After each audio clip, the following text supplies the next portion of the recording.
The fog still drifts between the trees, and somewhere in the distance, a long, haunting howl echoes through the air.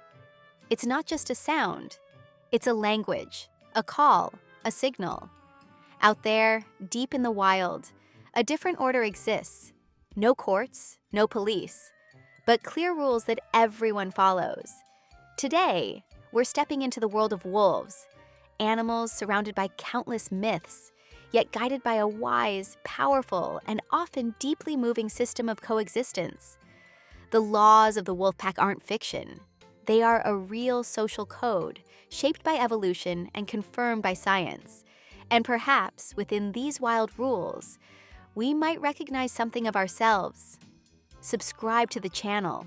I would truly appreciate it, because what's coming next will be even more fascinating. Now, c'est toi. Let's dive in and discover something amazing. The law of the alpha. The alpha wolf is not a tyrant or a dictator.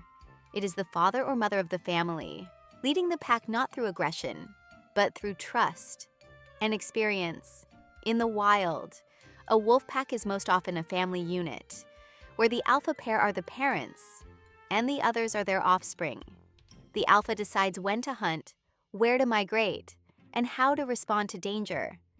But these decisions are not based on brute force. They are rooted in understanding and experience. Wolves do not submit out of fear, they cooperate. Alpha wolves do not punish without reason, do not bully, and do not suppress others. Their strength lies in the stability and confidence they provide to the entire group. They are followed because they are trusted. This model of leadership is far closer to true leadership than we often imagine. And in that lies the first lesson for us as humans. The law of the family. A wolf pack is not just a clan of hunters. It is a tightly bonded family. Within it, everyone has their place, their role, and their responsibilities. The younger ones learn from the elders. Adults care for the pups. Even the sick or injured are not left alone. Mutual support defines the pack. Young wolf pups are taught not only how to survive, but how to live, how to play, how to listen, how to understand the rules. This upbringing lasts for months, and often involves not just the parents, but older brothers and sisters as well. This shared responsibility is the foundation of the pack's survival. Wolves do not betray one another. In critical moments, they unite in a way only those bound by blood and care truly can. It is not merely instinct.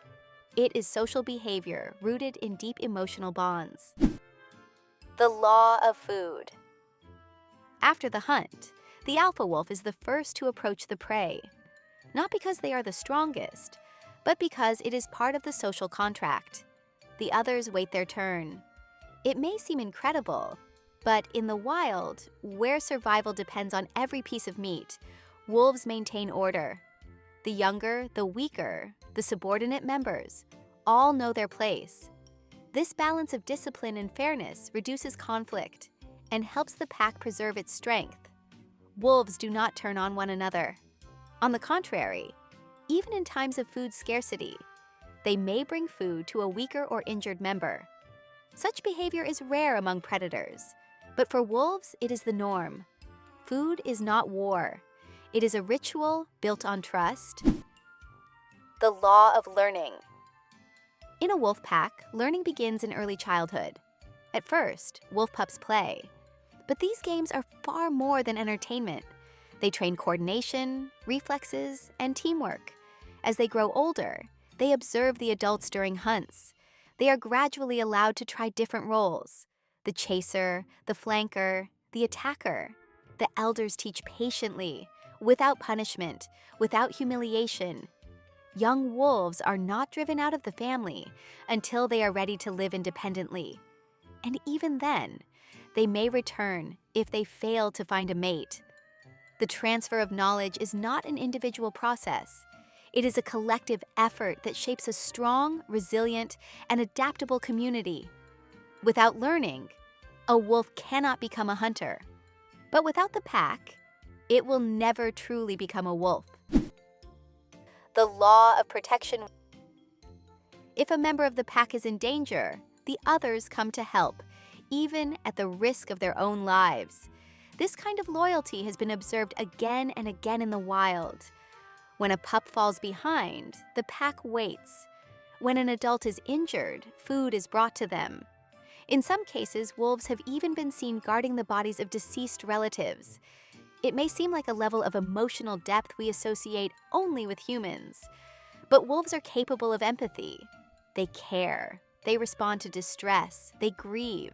The survival of the pack is not about the survival of the strongest.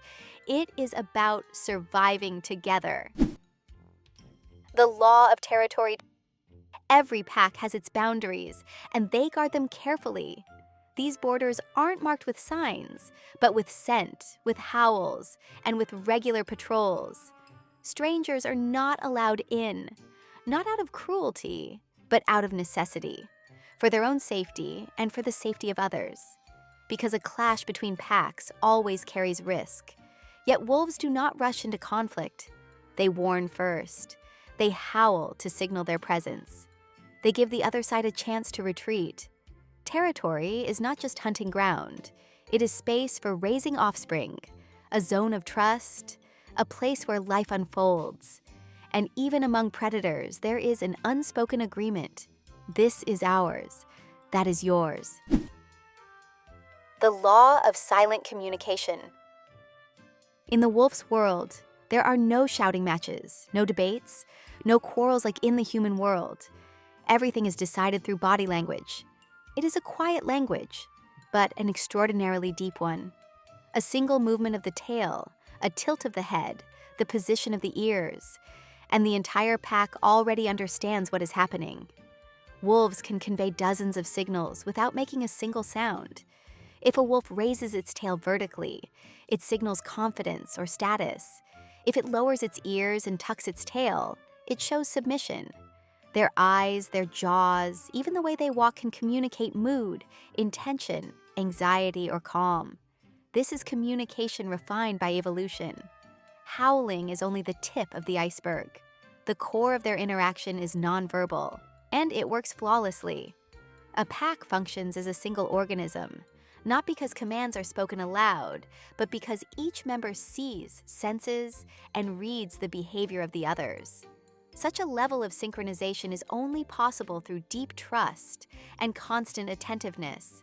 This ability to understand one another without words makes wolves resemble the very best human teams. What does science say? Everything we've just discussed is not a fairy tale, nor the imagination of romantic naturalists.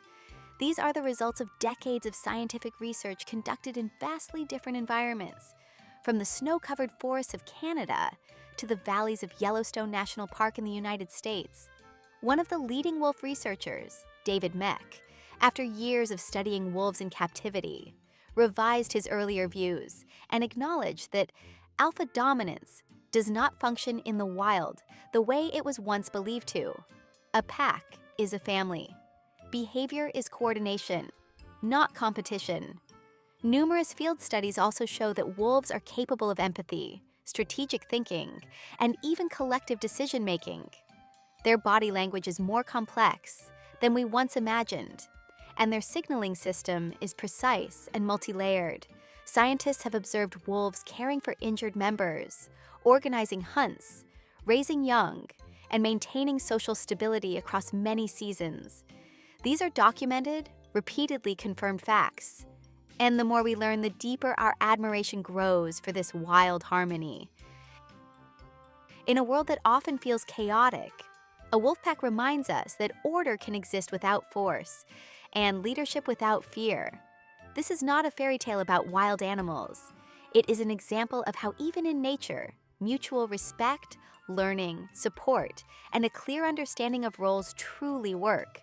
We often search for complex solutions to simple things, while wolves found them long ago, simply by living together. If you enjoyed this educational video, subscribe and turn on the notification bell to keep discovering new wonders from our beautifully vibing planet. Here, we talk about the natural world in simple, meaningful ways. And if you'd like to support the channel, you'll find the link in the description. Bye-bye.